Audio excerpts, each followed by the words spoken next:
¿Qué ocurrió al comienzo de los tiempos para que habitemos el mundo que habitamos? El mundo cantado por Homero en la Ilíada y en la Odisea, en la que los dioses andan por ahí en el cielo, en el Olimpo, mientras los hombres luchan aquí en la tierra.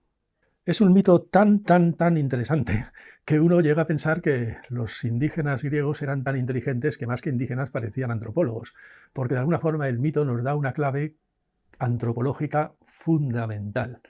Lo que nos cuenta el mito es que al principio de los tiempos, Gea, la tierra, y Urano, el cielo, estaban constantemente copulando. De esta manera, el cielo y la tierra estaban tan unidos, tan pegados, que no había ningún entre en el que pudiera haber nada. Desde luego, Gea se quedaba embarazada continuamente, y su vientre estaba lleno de criaturas míticas, misteriosas, que sin embargo no podían salir a la luz porque no había ningún orificio por el que salir, puesto que el pene de Urano se puede decir que taponaba la salida. Ocurrió entonces que uno de los hijos de Gea, el tiempo, Cronos, encontró una hoz en el vientre de Gea y de un solo tajo le cortó desde el interior del vientre de Gea el pene a su padre Urano. Muerto de dolor, Urano se separó de Gea dando un salto y se colocó arriba en el cielo. Y entre la tierra y el cielo hubo por fin un entre que era nada más ni nada menos que el tiempo. Ahora sí que había una dimensión que podía ser habitada. Y entonces, efectivamente, todas las criaturas que había concebido en su vientre Gea aprovecharon para salir a la luz. Gea parió todo tipo de criaturas. No sé, dioses, titanes, seres humanos, animales. Esa dimensión, ese entre, se llenó con todas esas cosas, con todos esos seres que habitan este mundo. Podríamos hacer un paréntesis para los filósofos que nos estén escuchando, llamando la atención sobre cómo el mito griego también en esto acierta, porque efectivamente sabemos, gracias a Kant y gracias a Heidegger, que de alguna forma la estructura profunda de la apertura de la dimensión en la que aparecen las cosas es el tiempo.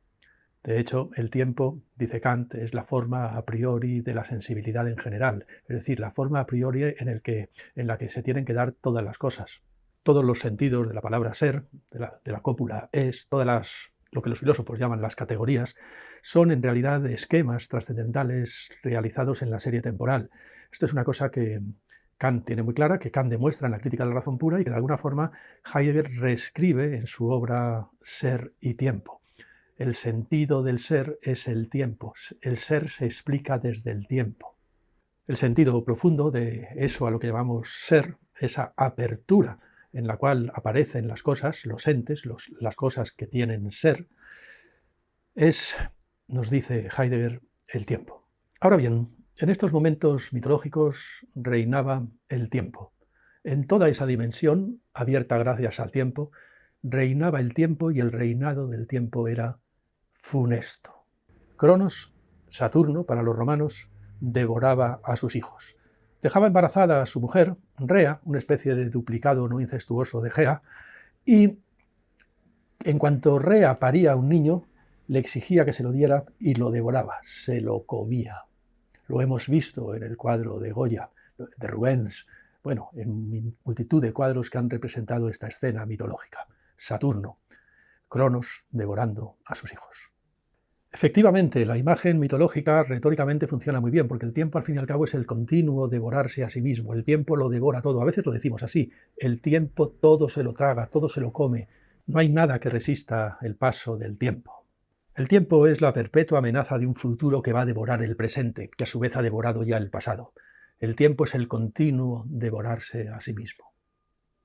Así es que, paradójicamente, bajo el reinado del tiempo no puede en realidad haber nada, porque todo lo devora el tiempo. Si el tiempo reina, no hay nada que pueda permanecer. Todo se lo lleva el viento.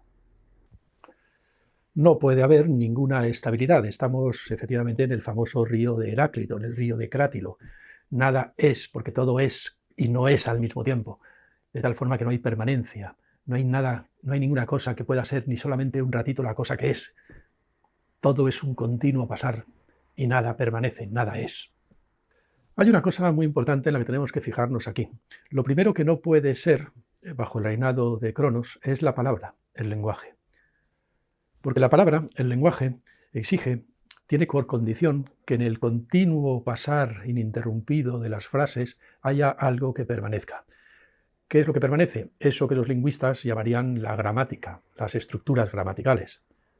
Todo el mundo puede comprender que si las frases cambiaran, tuvieran la potencia de cambiar constantemente la gramática con la que están construidas, pues sería imposible comunicarse. Es que el lenguaje mismo sería imposible. Las frases pueden cambiar porque la gramática permanece. Así es que, en efecto, bajo el reinado de Cronos lo que no hay es lenguaje. Y si no hay lenguaje, en realidad hay cosas, puede haber cosas. También podemos aquí recordar a Heidegger diciéndonos eso de que el lenguaje es la casa del ser. Y lo que viene a continuación es alucinante, porque efectivamente es como si los griegos no solamente en tanto que indígenas fueran ya antropólogos, sino que en realidad es como si en tanto que indígenas fueran ya filósofos. ¿Qué pasó? Pues que Rea, harta de que su marido devorara a sus hijos, decidió tenderle una treta. Le dio un pañal con una piedra dentro, le dijo que ese era el niño que había parido, y mientras tanto el niño lo escondió y lo llevó para que lo cuidaran en una cueva, pues unos titanes que andaban por ahí. Ese niño fue creciendo entre ninfas y cíclopes hasta llegar a la madurez. No era otro que Zeus. Y Zeus efectivamente va a tomar venganza contra su padre Cronos. Hay que tener en cuenta que Cronos devoraba a sus hijos, entre otras cosas, porque tenía miedo de que sus hijos le hicieran lo mismo que él había hecho a su padre, Urano. Y es verdad que este hijo superviviente, Zeus, va a declarar la guerra a su padre y de alguna forma le va a mutilar. Porque no le va a matar porque es inmortal, pero le va a mutilar, le va a castrar, le va a destronar. Zeus armó un ejército y se enfrentó contra Cronos y su ejército de titanes hasta derrotarle. Se cría en una cueva y una cabra le da de mamar. Se entrena con la idea de a Cronos derrotar. Zeus le da su pan la poción y a sus hijos vomitó. Zeus con sus hermanos le dejó encerrado en el Tártaro. En adelante, el tiempo siguió pasando, pero dejó de reinar. ¿Qué quiere decir esto? Pues que en adelante algo pudo permanecer, algunas cosas pudieron permanecer. ¿Qué cosas? Pues eso que llamamos las instituciones. Ante todo, eso que en otros capítulos anteriores hemos llamado la casa de la palabra, la casa del lenguaje, porque ahora ya sí, por fin, puede haber palabra, puede haber lenguaje, porque puede que haya algo que permanezca. En el continuo pasar de las frases puede permanecer esa gramática, esas estructuras gramaticales que nos permiten entendernos.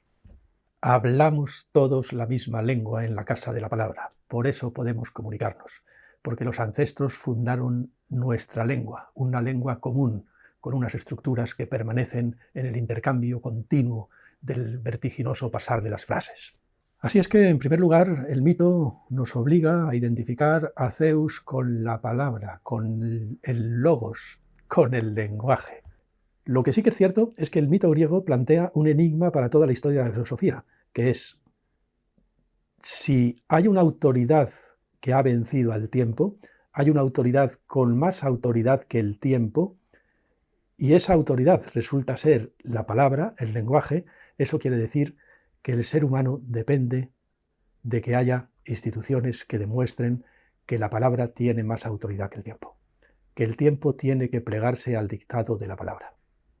Si puede haber instituciones humanas es porque el tiempo ya no tiene la última palabra, porque hay una voz, digámoslo así, que tiene más autoridad que el tiempo. Es algo así como decir que en el continuo pasar de la realidad, de las cosas, de los acontecimientos, ya no es verdad el viejo refrán de el tiempo dirá, el tiempo tendrá la última palabra. No, la última palabra nunca la tendrá el tiempo para el ser humano. La última palabra la tendrá el lenguaje, la palabra.